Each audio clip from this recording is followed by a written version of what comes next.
안녕하세요. 안녕하세요. 사진이 좋았어요. 잘했어요. 우리 부모님들도 반갑습니다. 잘 오셨습니다. 반갑습니다. 한 주간 잘 지내셨어요? 무게 중심이 이렇게 많이 쏠린 것 같은데 이쪽으로 조금씩만 오시겠어요? 이쪽으로 조금씩만 조금씩만 이렇게 가까이 오시면 제가 좀 시선을 처리하는데 훨씬 더 도움이 될 것 같습니다. 저를 도와주시는 생각으로 오시면 네, 감사합니다. 한 주간 또 우리 아이들 양육하신다고 어머니들 너무 많이 수고하셨고요. 아버지도 또 양육할 수 있는 재료들을 모으신다고 열심히 또 직장생활 하시느라고 너무 고생하셨습니다. 우리 옆집이랑 같이 한번 인사 한번 나누시겠습니다. 지난 한 주간 정말 수고 많이 하셨습니다. 지난 한 주간 정말 수고 많이 하셨습니다. 수고 많이 하셨습니다. 자, 우리 하나님 말씀 같이 한번 읽어보겠습니다. 시작. 자녀들아, 너희의 부모에게 순종하라. 이는 주 안에서 기쁘게 하는 것이니라. 골로새서 3장 20절 말씀. 아멘. 우리 힘차게 박수 치면서 찬양 드릴게요.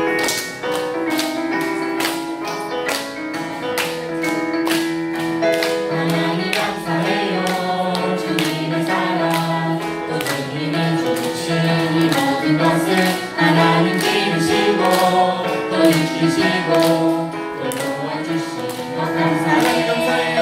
하나님 감사해요.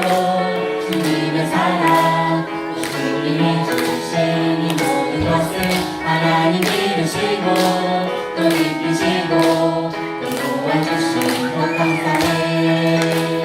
십자가 사랑 넘치는 은혜 놀라운 구원 감사 찬양해. 어디서든지 함께 하시는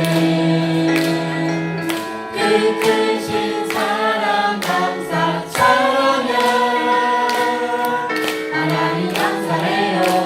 주님의 사랑 또 주님의 주신 이 모든 것을 하나님 기르시고 또 이끄시고 또 도와주시고 인도해 주신 은혜 감사해. 자, 목사님 따라해 보겠습니다. 늘 나와 함께 하신 하나님 감사합니다. 자, 우리 친구들 다윗과 골리앗 이야기 들어보셨죠? 예. 자, 그러면 다윗과 골리앗이 어떻게 만나게 되었을까요? 전쟁이 있었으니까 다윗이 군인으로 이 전쟁에 참여했을까요? 아니에요. 다윗은 나이가 어려서 아직 군인이 되기는 아직 이른 나이였어요. 그럼 어떻게 참석했을까요? 성경을 보니까 어느 날 다윗의 아버지였던 이새가 다윗을 불렀어요. 그리고 이렇게 말했대요. 다윗, 내 형들을 위해서 이 볶은 곡식과 빵 10개를 가지고 가거라. 그리고 이 치즈 10덩어리는 천인대장에게 주면서 내 형들이 어떻게 지낸지 묻고 그 증거물을 나에게 가지고 오너라 라고 아버지가 명령했어요. 자, 그런데요, 다윗이 얼마든지 아버지 저 심부름하기 싫어요, 아버지 저 별로 안 좋아하시잖아요 라고 하면서 아버지 말씀에 불순종할 수 있었어요. 왜냐하면요, 다윗은 무슨 일을 했죠? 우리 친구들 양을 쳤어요. 그렇죠? 양을 돌보는 일을 했어요. 양을 돌보는 일은 냄새나고 지저분한 일이에요. 힘든 일이에요. 그런데 다윗은 막내 아들이었는데 보통은 부모님들이 막내가 너무 귀엽고 사랑스러워서 힘든 일을 웬만하면 잘 안 시키려고 하거든요. 근데 아버지가 양치는 일을 시켜버렸어요.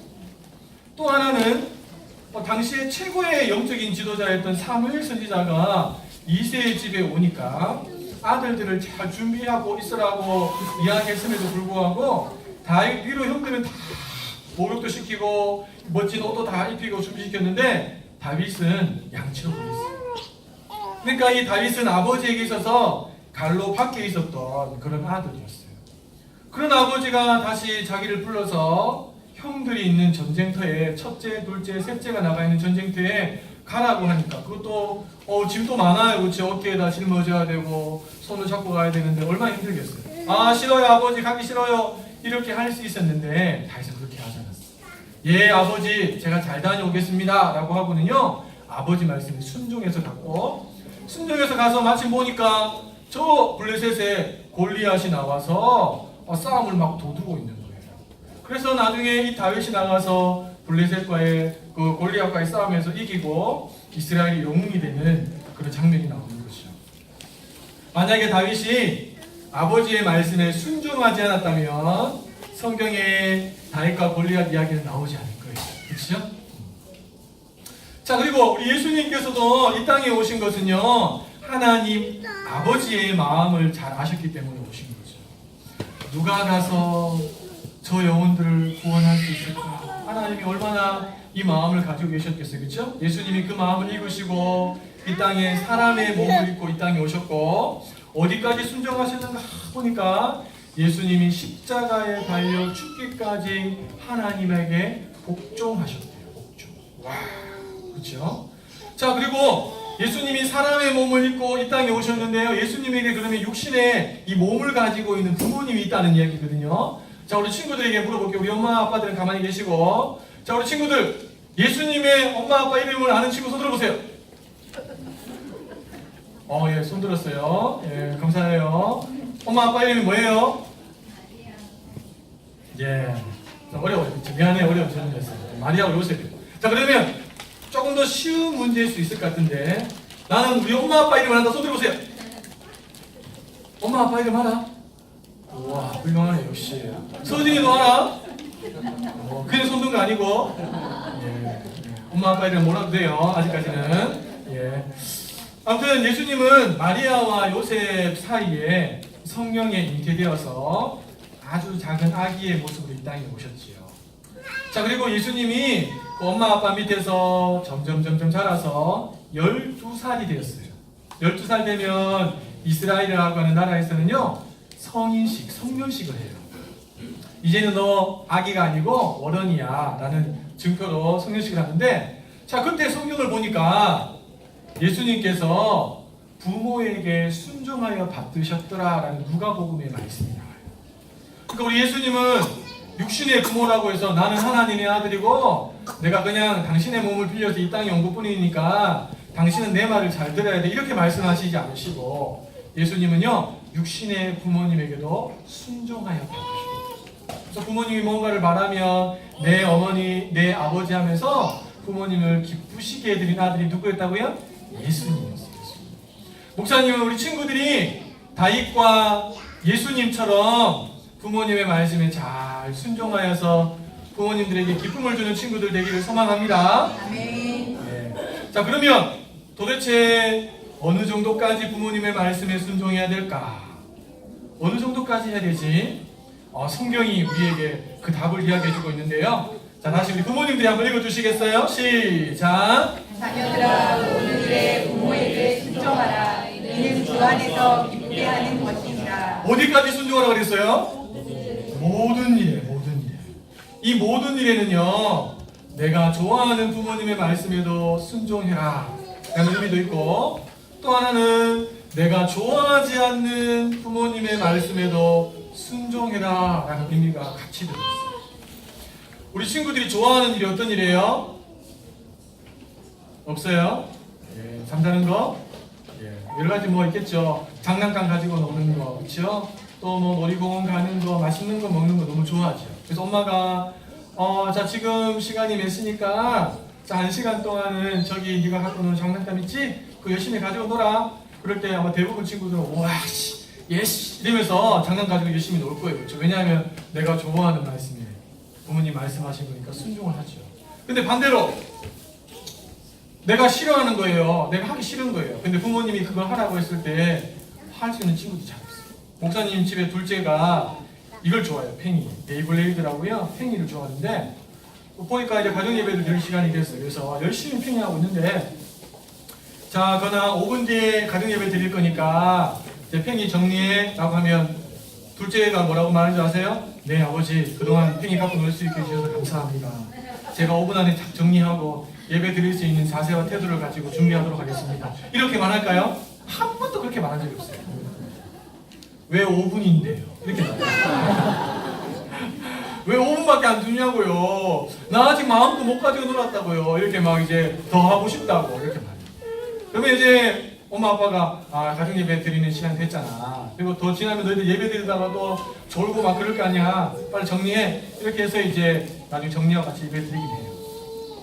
우리 친구들도 우리 부모님들이 지금은 잘 모르겠지만 조금씩 크면 우리 친구들이 하기 싫은 것까지도 부모님이 시킬 때가 있어요. 근데 성경에서는요, 그것까지도 부모님에게 순종하라 그렇게 말해요. 왜요? 왜 순종해야 되죠? 그 이유는 간단해요. 이 세상에서 하나님 빼고 우리 친구들이 잘 되기를 원하고 가장 사랑하는 분이 누구예요? 부모님이에요. 부모님이 내가 싫어하는 거 시키는 거 나 잘 되라고 시키는 거예요. 우리 친구들 예방접종 해봤어요? 주사 엉덩이나 팔에 아프죠? 그거 막 싫다고 엄마가 그래 예방접종 하지 말고 지나가자 이렇게 말하는 부모님 있어요? 아니에요. 싫어도 아파도 예방접종 시켜요. 그렇죠? 왜냐하면 그거 맞아야 우리 친구들이 건강해져요. 네. 나쁜 질병으로부터 보호받을 수 있으니까. 마찬가지. 내가 싫다고 하는 거 가만히 생각해보면 나에게 반드시 필요한 걸 부모님이 주기 위해서 그런 말씀하실 때가 있어요. 그래서 우리 친구들이 부모님이 무슨 말씀을 주시든지 나를 위해서 주시는구나, 나 잘 되라고 하시는 거구나, 나를 사랑해서 주시는구나 이런 마음을 가지고 일단은 그 앞에서 예스 알겠습니다, 그렇게 하겠습니다라고 다윗처럼 반응하면 하나님이 그 순종을 통해서 우리 친구들에게 많은 열매들과 축복들을 주실 거예요. 자, 우리 친구들이 예수님처럼 다윗처럼 부모님이 하시는 모든 말씀에 기쁨과 감사함으로 순종하는 수준까지 올라가서 부모님을 기쁘시게 하고 우리 하나님을 기쁘시게 하는 데 쓰임 받으시는 우리 영아산부 친구들 되시기를 예수님의 이름으로 축복합니다. 예수님의 이름으로 축복합니다. 자, 우리 부모님들과 함께 말씀을 나눠볼까요? 자, 저를 한번 따라해 보겠습니다. 부모의 권위가 무너지면 자녀를 올바로 교육할 수 없습니다.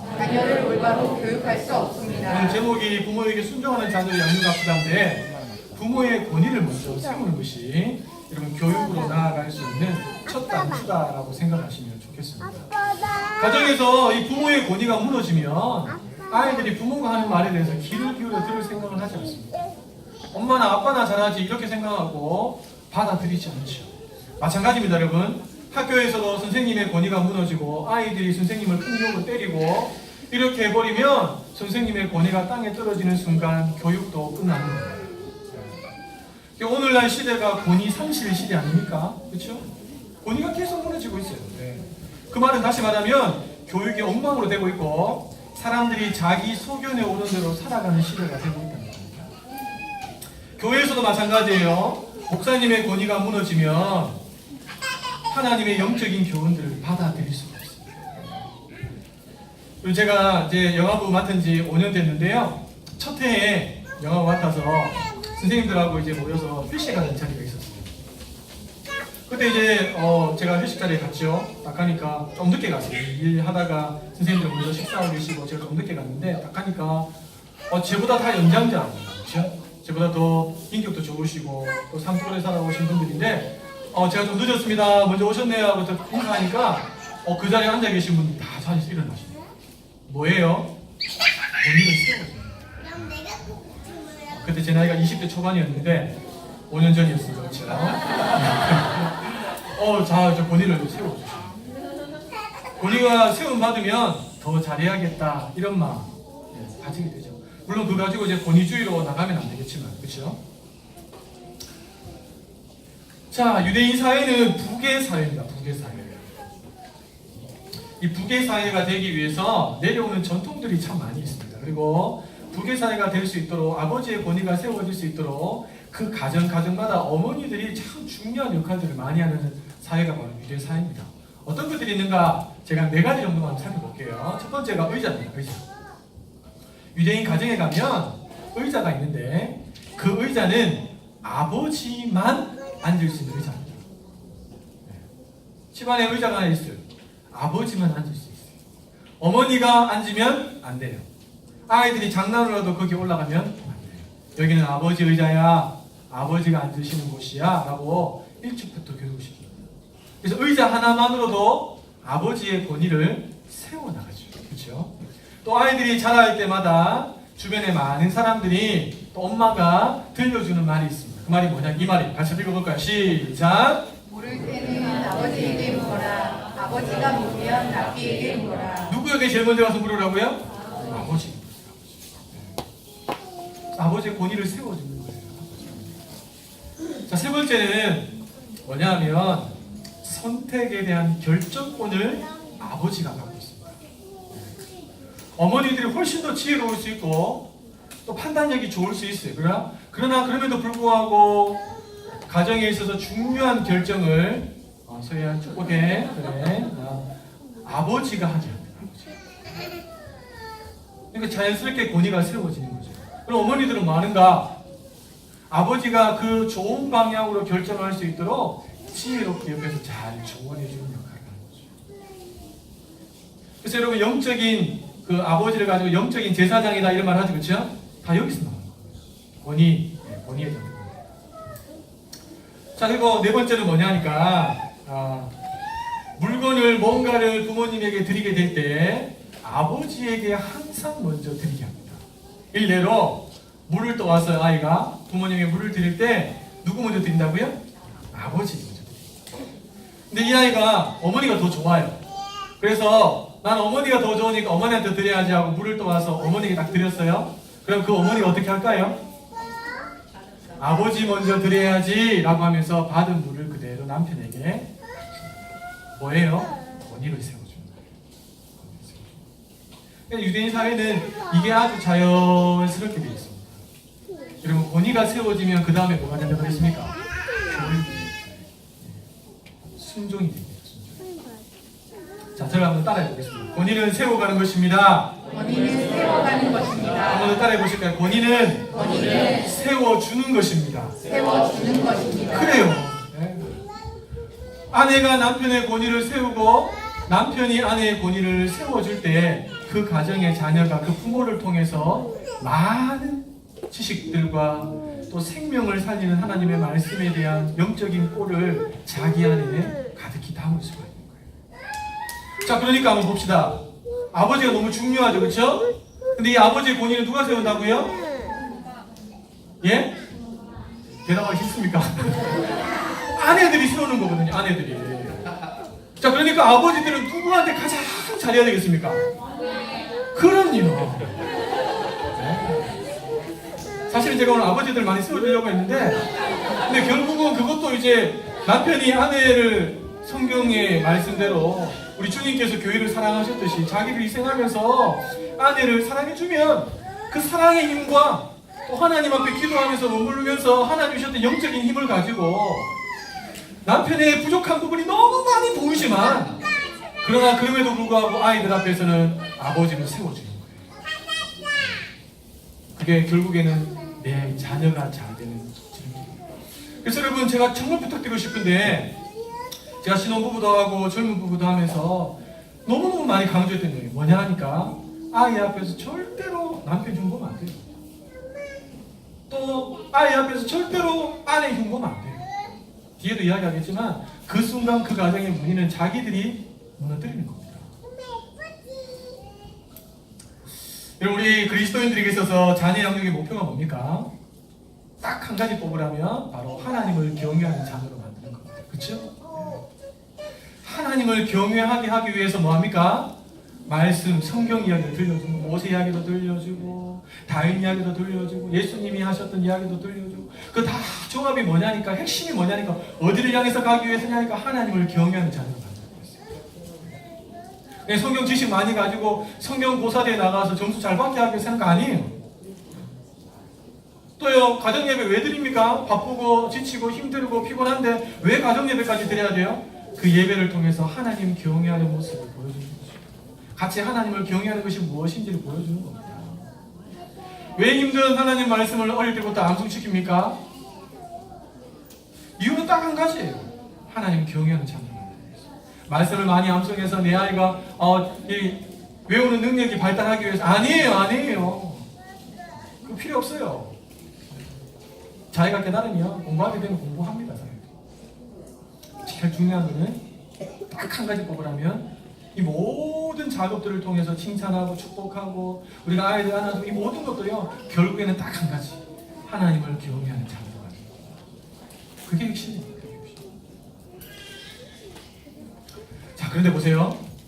어릴 때는요 누워있을 때거나 아직 자기 표현을 잘 못할 때는 자 엄마가 오늘 빰빰빰빰 성경 이야기 자 오늘은 다윗의 이야기로 들어가도록 하겠습니다. 자 3000년 전 다윗의 시대로 가볼까요? 이러면서 이제 성경 이야기를 쫙 들려줘요. 어릴 때는요 아이들이 귀를 쫑긋하고 들어요. 가정예배 드리려고 자 이제 모여라 가정예배 드리자 하면 같이 와서 찬양 부르고 좋아하니까 춤도 추고 막 그래요. 요즘에는 저희 집에 이제 가정예배가 좀 길어지기 시작했는데 그 이유는 딱 한 가지입니다. 첫째하고 둘째가 갑자기 특성하게 들어가고 한국말로 끝내야 되는데 예. 아무튼 이제 저희 아이들이 이렇게 제가 보니까 음악적인 소질이 별로 없어요.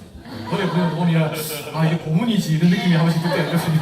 음정 다 틀리고 막 이래서 근데 아무튼 이제 막 이렇게 하는데 어느 순간 내 아이들이 아빠 피곤해요. 예배드리기 싫어요. 성경 나오죠. 왜 자꾸 해야 돼요? 매주마다 해야 돼요. 예배는 집에서 왜 해요? 교회에서 드리면 되지. 이렇게 말할 때가 있다 없다? 있어요. 저희 집에서도 있어요. 그러니까 아이들 안에 죄성들이 올라오면서 하나님의 영적인 좋은 것들을 막아 쓰려고 안 하려고 받아들이지 않으려고 할 때가 있어요.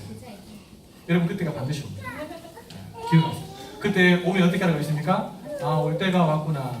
내가 기다리고 있었다. 이렇게 반응하라고 했죠. 어떻게 내 아이가 이럴 수 있어? 이렇게 반응하면 안 돼요.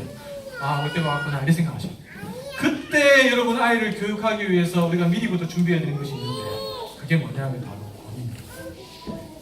그때 권위가 있는 부모, 권위가 세워진 부모라면 말 한마디로 아이를 제압하고 다시 그 자리로 들어오게 할 수 있습니다.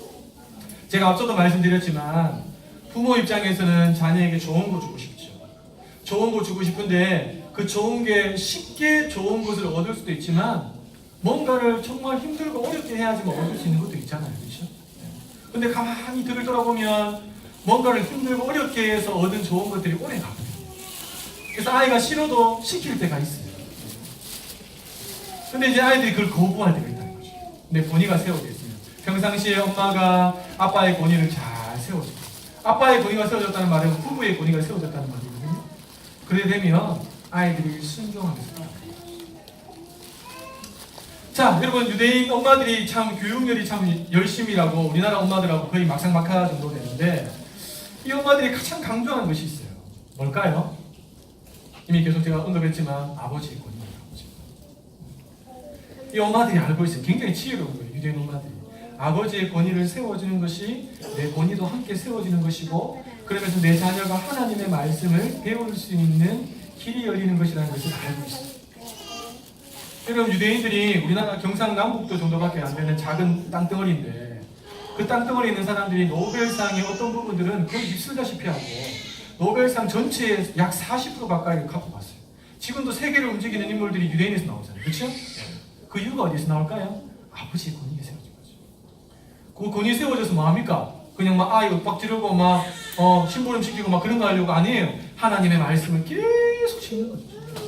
그리고 그 아이가 질문에 오면 아버지에게 질문을 물어보니까 그 이야기를 질문을 받고 질문에 대한 답변을 해주고 또 받고 답변해주면서 아이의 사고의 폭을 점점 넓히죠.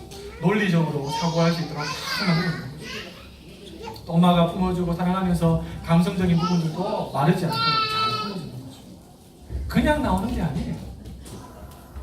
자, 이 엄마들이 유대인 엄마들이 가장 잘하는 것이 뭐냐니까 아버지가 없을 때 자녀들 앞에서 남편 세워주는 그래서 저는 우리 엄마들이 오늘 오셨는데 이거 하나만 잘해줍니다. 진짜. 그럼 남편 어떻게 세워줍니까? 아버지가 딱 하고 난 다음에 아이가 둘이 남았을 때 너 아빠가 너 얼마 잘하는 줄 알아? 너 자고 있을 때 아빠가 너 보면서 너무 흐뭇해 하셨어. 아빠가 아침 일찍 저렇게 직장 생활하는 거 바로 우리 가족을 위해서야. 저렇게 피땀 흘리고 아버지가 수고하시는 거죠. 아빠가 너무 생각하시고. 그러면서 아이한테 자꾸 아빠에 대한 좋은 이야기들을 들려주면 이 아이가 그것을 계속 듣다가 이것이 안경으로 바뀌어요. 좋은 아버지에 대한 좋은 안경으로 바뀌어서 아버지하고 많은 시간을 가지진 않았지만 아버지는 참 좋으신 분, 나를 사랑하시는 분, 나를 위해서 수고하시는 분이라고 하는 그 시각을 가지고 아버지가 보게 됐습니다. 그럼 그 아버지가 그 아이에게 뭔가를 이야기하면 자기가 좋아하는 사람의 부탁은 사람들이 대부분 다 해주거든요. 아이들이 자연스럽게 아버지를 순종하는 자녀가 되는 겁니다. 그냥 되는 게 아니에요.